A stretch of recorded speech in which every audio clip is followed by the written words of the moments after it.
Welcome to गाइडली। गाइडली जो quick revision series आपके लिए लेके आया है पीपीबी के सारे मॉड्यूल्स जैसे कि ए, बी, सी और डी। पीपीबी बुक के सारे मॉड्यूल से रिलेटेड जो most important MCQ quiz sessions हैं वो आपके लिए लेके आए जा रहे हैं, तो इनको सुनते जाइएगा। और इस जो सीरीज़ की खास बात क्या है कि जो सेशन के अंदर क्वेश्चंस करवाए जा रहे हैं उनसे रिलेटेड आपको उस टॉपिक के बारे में भी बताया जा रहा है। ठीक है, तो चलिए सेशन 3 का आनंद लीजिए और सुनते जाइए। After business hours of bank what are the business और what are the following functions that are performed by bank. कौन से जो परफॉर्म किए जाते हैं फंक्शंस बिजनेस आवर्स के बाद 4 बजे के बाद वो आपको बताने हैं। Vouchers are tallied and signed by इधर ब्रांच मैनेजर और सिस्टम एडमिनिस्ट्रेटर। बिल्कुल ठीक बात है। ठीक है, वाउचर्स टैली किए जाते हैं। ठीक है, 4 बजे तक कैश का लेन देन जो होता है। उसके बाद cash denomination report is printed and filed. बिल्कुल ठीक बात है, यानी both A and B is the correct answer. आपको आगे बढ़ना ही नहीं पड़ा। ठीक है, ऑडिट ट्रायल डॉक्यूमेंट प्रिपेयर किया जाता है। जी नहीं, ऐसा नहीं है। चलिए अब, क्योंकि इस सीरीज़ की खास बात यही है कि आपको इसके बारे में सब कुछ बताया जाता है। चलिए सुनते हैं। बिजनेस आवर्स के बाद बैंक में आप क्या करते हैं? सप्लीमेंट्री रिपोर्ट्स प्रिंट करते हैं। ब्रांच मैनेजर या सिस्टम एडमिनिस्ट्रेटर जो है वो उसको साइन करके फाइल करते हैं। कैश डिनोमिनेशन रिपोर्ट जो है वो आपकी प्रिंट की जाती है, फाइल की जाती है। वाउचर्स टैली किए जाते हैं ब्रांच मैनेजर से या सिस्टम एडमिनिस्ट्रेटर के द्वारा। If there is no branch server, अगर कोई ब्रांच सर्वर नहीं है, ब्रांच टर्मिनल्स जो है डायरेक्टली किसी सेंट्रल सर्वर के साथ जुड़े हुए हैं, तो जो सेंट्रल ईओडी है उसके लिए काम किया जाता है, बैकअप्स किए जाते हैं। ठीक है, एटीएम्स की ट्रांजैक्शंस अगर कोई होल्ड पे है तो उनको क्लियर किया जाता है। तो इससे बैंकिंग जो है वो बिजनेस आवर्स के बाद भी चलती रहती है, ये आपको पता ही है। ठीक है, तो क्वेश्चन पूछे जा सकते हैं, उससे रिलेटेड आपको आंसर बता दिया। For time deposit, time deposit मतलब जो पैसा टाइम में बंध जाता है। ठीक है, जैसे कि एफडी हो गया आपका। That matures during frozen status, a request letter should be obtained from depositor for renewal of deposit. मान लीजिए एफडी मैच्योर हो गई है, ठीक है, तो आपको एक रिक्वेस्ट लेटर ऑब्टेन करना होता है। ठीक है, फॉर स्पेसिफाइड पीरियड की इतने टाइम के लिए मैं इसको रिन्यू करना चाहता हूँ। अगर रिक्वेस्ट एक्स दिनों के अंदर आ जाती है, फिर तो जिस डेट को वो एक्सपायर हुई है, जिस डेट को वह मैच्योर हुई है, वहीं से ही रिन्यूअल उसकी हो जाती है। लेकिन अगर उस एक्स डेज के बाद आती है तो आपकी जिस दिन रिसीव हुई है एप्लीकेशन, उसी दिन से आपकी एफडी है वो रिन्यू होती है। तो अब आपसे पूछा जा रहा है कि कितने दिनों तक, मैच्योर होने के कितने दिनों तक वो रिक्वेस्ट दे सकता है ताकि डेट ऑफ मैच्योरिटी से ही उसका रिन्यूअल, उसका टाइम डिपॉजिट का हो जाए। तो आंसर बनेगा आपका 14 डेज।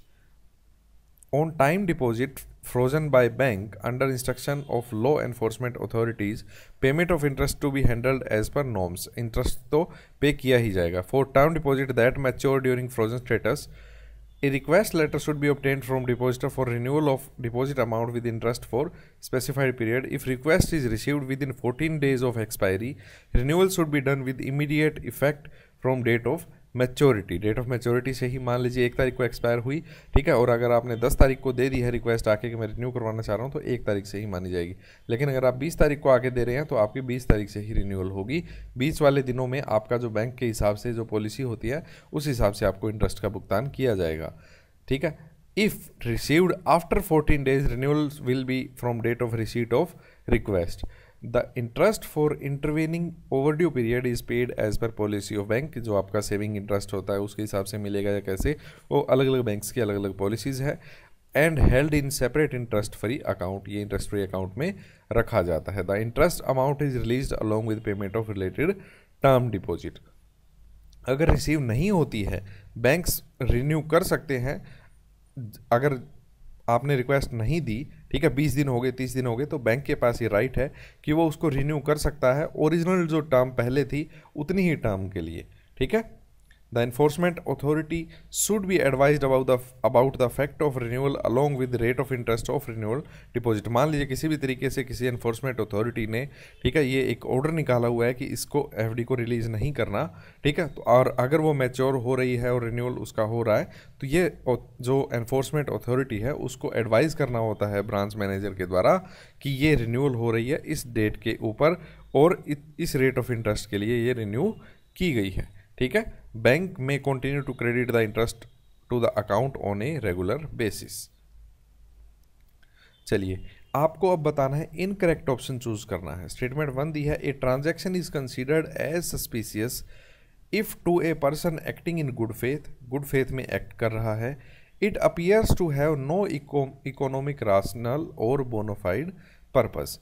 इकोनॉमिक रैशनल कोई है नहीं उसका, बोनाफाइड पर्पस के लिए वो अपीयर नहीं हो रही है। ठीक है, मान लीजिए कि कोई आपको लगा कि ये बिजनेस की ट्रांजैक्शन कस्टमर नहीं करता होगा, ठीक है, और उसने आपके सामने आके 8 लाख रुपए की ट्रांजैक्शन की है, जो आपको पता है कि इस पर्सन के पास 8 लाख रुपए की ट्रांजैक्शन करने वाला कोई भी इसका आर्थिक सहायता किसी भी तरीके से इसको नहीं है। ठीक है, तो वो आपको कस्टमर के ऊपर अगर शक होता है तो आप उसके लिए उसको सस्पिशियस मान सकते हैं। तो बिल्कुल ठीक बात है, this transaction would be considered as suspicious. Next है 4, अब इनकरेक्ट चुनना था तो ये तो आंसर हो नहीं सकता हमारा। ठीक है, तो यहाँ पे क्रॉस लगा दिया हमने। For reporting suspicious transactions the value of transaction is irrelevant.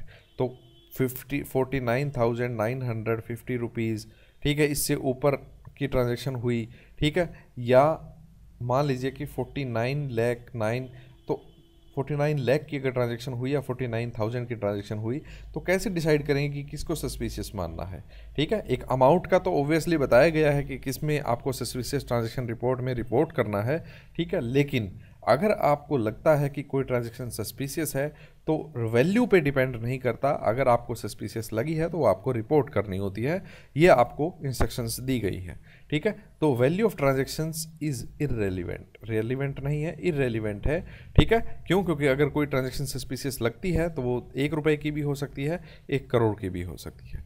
ठीक है, चलिए, तो इनकरेक्ट है आपकी स्टेटमेंट 2, तो यहाँ पे आपका आंसर बनेगा B. Suspicious transaction report. Banks are required to report to FIU, Financial Intelligence Unit India, any suspicious transaction noticed by them within days of establishing suspicion. This is the key report for FIU IND to enable it to provide useful intelligence to law enforcement agencies. जो है, ठीक है, वो suspicious transaction report के through देखते हैं। A transaction is considered to be suspicious if person acting in good faith it appears to satisfy any of the following. ठीक है, क्या क्या हो सकता है? रीजनेबल डाउट हो सकता है कि इसकी जो प्रोसीड्स हैं वो PMLA एक्ट के अकॉर्डिंग जो मनी लॉन्ड्रिंग है उसमें की जा रही है, तो उसे सस्पिशियस माना जा सकता है। या अनयूजुअल और अनजस्टिफाइड कॉम्प्लेक्सिटी आपको महसूस होती है, या कोई इकोनॉमिक रैशनल नहीं है, बोनाफाइड पर्पस के लिए ये नहीं लग रही है आपको, या रीजनेबल डाउट है कि इसमें फाइनेंसिंग एक्टिविटी हो सकती है टेररिज्म को।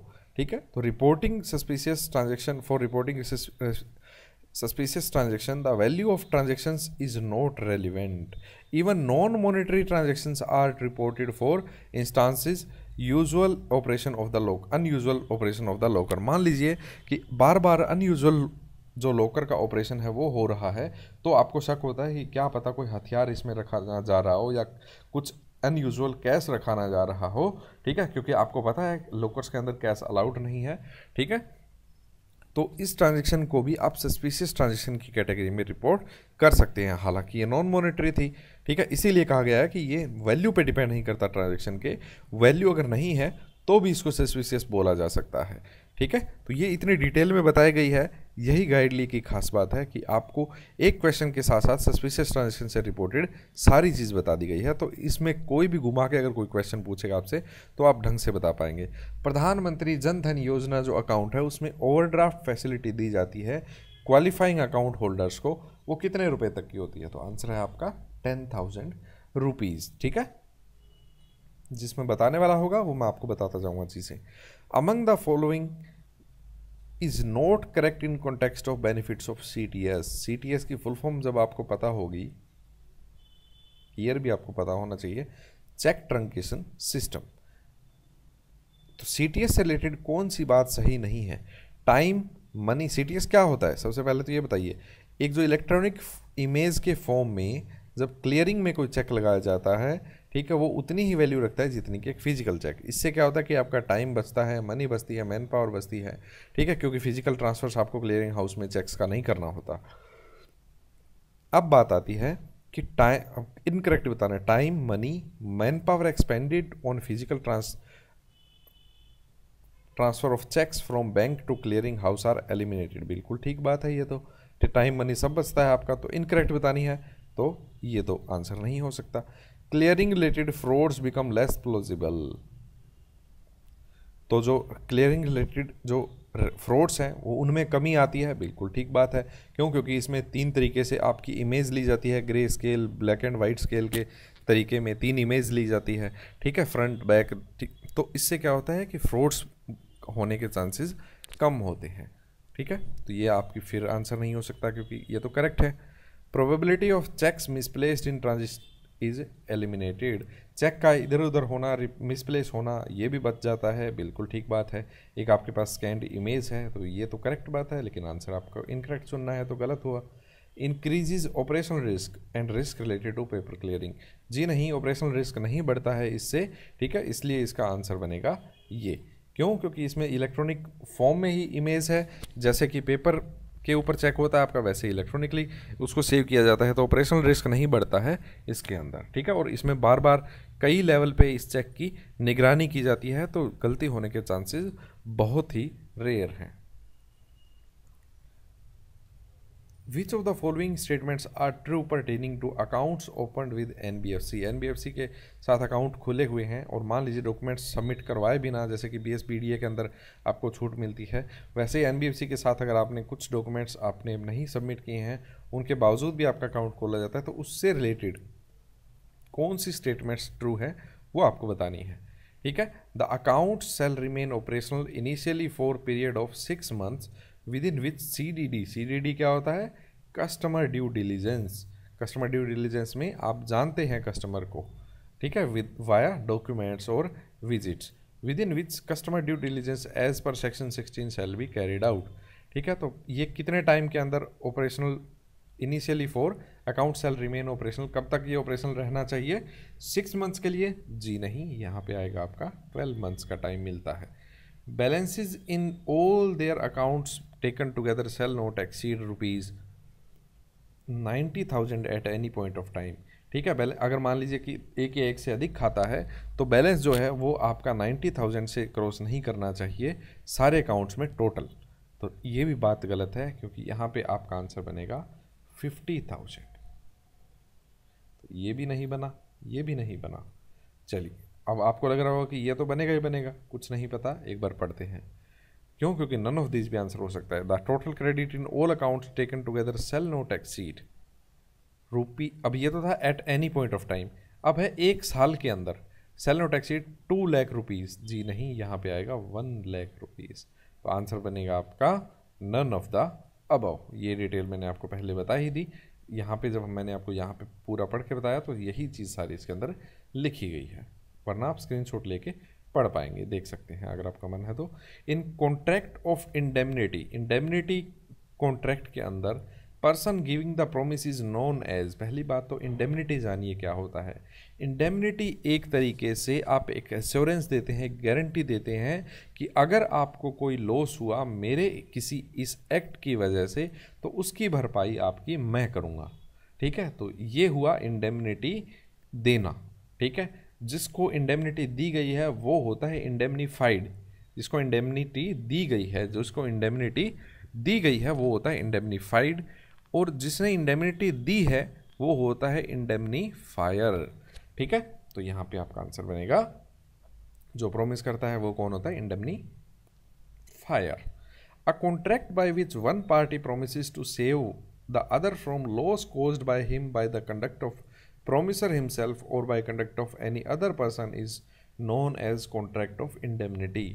अब एक बात देखिए, इसका यूज़ कहाँ पे आपने देखा है ये मैं आपको बताता हूँ। जब कोई आपके पास FD रिन्यू करवाने आता है या अपनी FD जो है वो मैच्योर हो गई है, वो पैसे लेने आता है आपसे, तो आप क्या करते हैं, या ब्रेक करवाने आता है पहले ही बीच में मैच्योरिटी से पहले, तो आप कहते हैं कि लाइए FD दीजिए, ठीक है। तो FD वो कहता है कि मेरी तो गुम हो गई, ठीक है। तो एक चांस ये बनता है कि कहीं उसने उस FD को कहीं पर एज ए कोलेटरल तो नहीं रखा हुआ है और कहीं हम इसको FD को ब्रेक करके पैसे दे दें। ओब्वियसली ऐसा नहीं होगा क्योंकि FD के ऊपर लियन लगा होगा और आप उसको नहीं तोड़ पाएंगे, लेकिन फिर भी किसी भी केस में कहीं उसने उसको गिरवी ना रखा हो और आपको आके कह रहा हो कि मेरी तो गुम हो गई, इसलिए हम क्या करते हैं, कॉन्ट्रैक्ट ऑफ इंडेमनिटी साइन करवाते हैं उससे कि भाई मेरे से ये गुम हो गई है और अगर कहीं पे मुझे मिलती है या उसका जो गुम हुई है उसका कोई मिसयूज़ होता है तो बैंक के ऊपर मैं कोई लॉस नहीं आने दूंगा, वो लॉस जो है वो मैं खुद बियर करूंगा। इसे जो बोलते हैं वो होता है इंडेमनिटी कॉन्ट्रैक्ट साइन करना। ठीक है, तो इसका यूसेज भी बता दिया आपको कि कहाँ आपने देखा है। सरफाइसी एक्ट की फुल फॉर्म पता होनी चाहिए आपको, securitisation and reconstruction of financial asset and enforcement of security interest 2002। तो ये आपने इमूवेबल प्रॉपर्टीज़ के अंदर भी देखा है, मूवेबल के अंदर भी स्पेशल केसेस के अंदर ये होता है। ठीक है, is applicable to cases where security interest for securing repayment of any financial asset is more than. ये सरफाइसी एक्ट के अंदर आप नोटिस कब इशू कर सकते हैं, सरफाइसी के अंदर आप एक्शन कब ले सकते हैं, इसकी एक आपके कैप रखी गई है कि या तो अमाउंट जो है वो प्रिंसिपल से 20% या उससे ज़्यादा ड्यू हो। ठीक है, मान लीजिए 100 रुपये का आपने लोन दिया था किसी को, ठीक है, और उसके अंदर जो प्रिंसिपल है, आउटस्टैंडिंग टोटल की बात नहीं कर रहा मैं, विद इंटरेस्ट नहीं बात कर रहा, प्रिंसिपल की बात कर रहे हैं कि प्रिंसिपल आपका 20% या उससे ज़्यादा है। ठीक है, तो अब मान लीजिए कि 100 रुपये का लोन था आपका और उसमें आउटस्टैंडिंग जो प्रिंसिपल का है वो 21 रुपये है। ठीक है, तो आप एलिजिबल हो सकते हैं, मैंने ये नहीं कहा कि एलिजिबल हैं, एलिजिबल हो सकते हैं। ठीक है, लेकिन अगर मान लीजिए कि यही 18 रुपये की प्रिंसिपल आउटस्टैंडिंग होती तो आप सरफाइसी में एक्शन ले ही नहीं पाएंगे, एलिजिबल है ही नहीं, फिर दूसरी कंडीशन पे जाने की ज़रूरत ही नहीं है। अब बात करते हैं कि दूसरी कंडीशन क्या है, कि अमाउंट पे भी एक कैप रखा गया है कि एक तो 20% से अबव होना चाहिए, 20% या अबव होना चाहिए प्रिंसिपल अमाउंट। ठीक है, एंड इंटरेस्ट देयर ऑन, और जो आपका वैल्यू है वो लोन की जो आउटस्टैंडिंग है वो कितनी होनी चाहिए, वो होनी चाहिए आपकी 1 लाख से ज़्यादा। ठीक है, 1 लाख से ज़्यादा अगर आपकी आउटस्टैंडिंग है तो ही आप उसमें सरफाइसी एक्ट लगा सकते हैं। ठीक है, सरफाइसी के अंदर आप क्या करते हैं, 13(2) का नोटिस देते हैं पहले तो। ठीक है, बैंक खुद देता है, फिर 13(4) का नोटिस दिया जाता है जब सिक्योरिटी एजेंट को ये जो आपके रिकवरी एजेंट को ये केस सौंप देते हैं। ठीक है, फिर वो अपनी एक्सपर्टीज से वो रिकवरी करते हैं। SARFAESI act is applicable to cases where security interest for securing repayment of any financial asset is more than 1 lakh and amount is 20% or more due for principal amount and interest thereon. The Securitization and Surface Act जो है वो introduced major changes in legal framework for recovery of dues for banks and financial institutions through enforcement of agencies. SARFAESI ने streamline किया functions को, ARCs के functions को, asset reconstruction companies के function को। इसमें क्या होता है कि आपको पोजेशन का भी पावर मिल जाती है। ठीक है, सीज करने की भी, आप हाउस को सीज कर सकते हैं, रोक सकते हैं एंट्री किसी की भी, और अपना ताला लगा सकते हैं बैंक का। Under national rural livelihood mission A women self help group is entitled for. Self help group को रजिस्टर होना ज़रूरी है कि नहीं, ज़रूरी नहीं है अगर उसमें मेंबर 20 से कम है तो। अगर 20 से ज़्यादा है तो उसको रजिस्ट्रेशन अनिवार्य है। सेल्फ हेल्प ग्रुप क्या होता है, एक ग्रुप ऑफ मेंबर्स जिनका सोशियो इकोनॉमिक बैकग्राउंड सेम होता है और एक कॉमन गोल की तरफ बढ़ के वो एक ग्रुप बना होता है और उसमें सेविंग की हैबिट को जनरेट किया जाता है। इसे बोला जाता है सेल्फ हेल्प ग्रुप। तो वीमेन सेल्फ हेल्प ग्रुप को एक इंटरेस्ट सबवेंशन लोन दिया जा सकता है जिसमें मैक्सिमम लोन हो सकता है वो 3 लाख रुपए तक का। ठीक है, तो ये आप पढ़ सकते हैं। Primary building block of national livelihood Deendayal Antyodaya योजना से रिलेटेड है ये। Is women self help group coming together on base of mutual affinity. ये मैंने आपको बताया कि सोशो इकोनॉमिक बैकग्राउंड सेम होता है।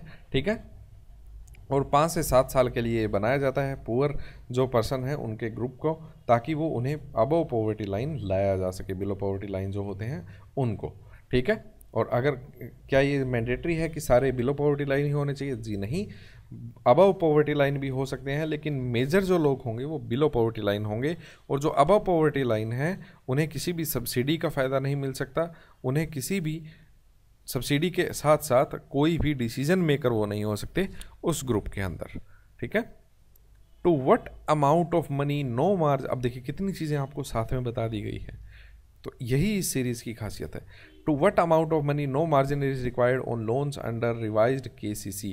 केसीसी के अंदर आप अगर हाइपोथिकेशन ऑफ क्रॉप्स कर रहे हैं तो आपको 1,60,000 रुपये तक का कोई भी तरीके की गारंटी देने की, मार्जिन देने की ज़रूरत नहीं है। अगर आप टाई अप में है तो 3 लाख तक का लोन जो है विदाउट एनी मार्जिन दिया जा सकता है, ठीक है। और कोलेटरल सिक्योरिटी 1,60,000 से ऊपर है तो आपको कोलेटरल सिक्योरिटी देनी पड़ेगी, ठीक है। टाई अप के अंडर है तो आपको 3 लाख से ऊपर में कोलेटरल सिक्योरिटी देनी पड़ेगी। Domestic commercial banks are expected to enlarge credit to priority sector lending. Domestic commercial banks जो हैं उन्हें PSL के अंदर टारगेट दिया गया है। जैसे स्मॉल फाइनेंस बैंक में कितना होता है वो आप बताइएगा कि 40% होता है कि 75% होता है, ठीक है। तो ऑब्वियसली आपको अंदाज़ा लग जाना चाहिए कि डोमेस्टिक कमर्शियल बैंक का जो है प्रायोरिटी सेक्टर लैंडिंग का टारगेट जो होता है वो 40% होता है। लेकिन ये 40% किसका? ऑफ बैलेंस शीट आइटम्स या जो आपकी एडजस्टेड नेट बैंक क्रेडिट है उसके साथ इसको लिंक किया गया है। विच एवर इज हाइयर आपको देखना होता है, उसका 40% आपको प्रायोरिटी सेक्टर लैंडिंग के अंदर देना होता है। वो कैटेगरीज कौन कौन सी है प्रायोरिटी सेक्टर लैंडिंग की? आपका एग्रीकल्चर, माइक्रो SME, ठीक है, MSC जो हो गया आपका micro small medium enterprises, export के लिए, एजुकेशन के लिए, हाउसिंग के लिए, सोशल इंफ्रास्ट्रक्चर या रिन्यूएबल एनर्जी के लिए, और अदर्स के अंदर भी कुछ कैटेगरीज रखी गई है। Which of the following status provide a mechanism to investigate alleged corruption and misuse of powers by public servants and protect the complainant. Complainant की सुरक्षा दी जाती है और पब्लिक सर्वेंट्स जो हैं गवर्नमेंट के अंदर काम कर रहे हैं उनको सुधार, उनकी जो गलतियां हैं पकड़ के जो क्राइसिस से बचने के लिए एक मैकेनिज्म लाया गया है उसे बोला जाता है विसल ब्लोअर प्रोटेक्शन एक्ट, ठीक है। अब बात आती है deposit account that provides combination of liquidity and high returns.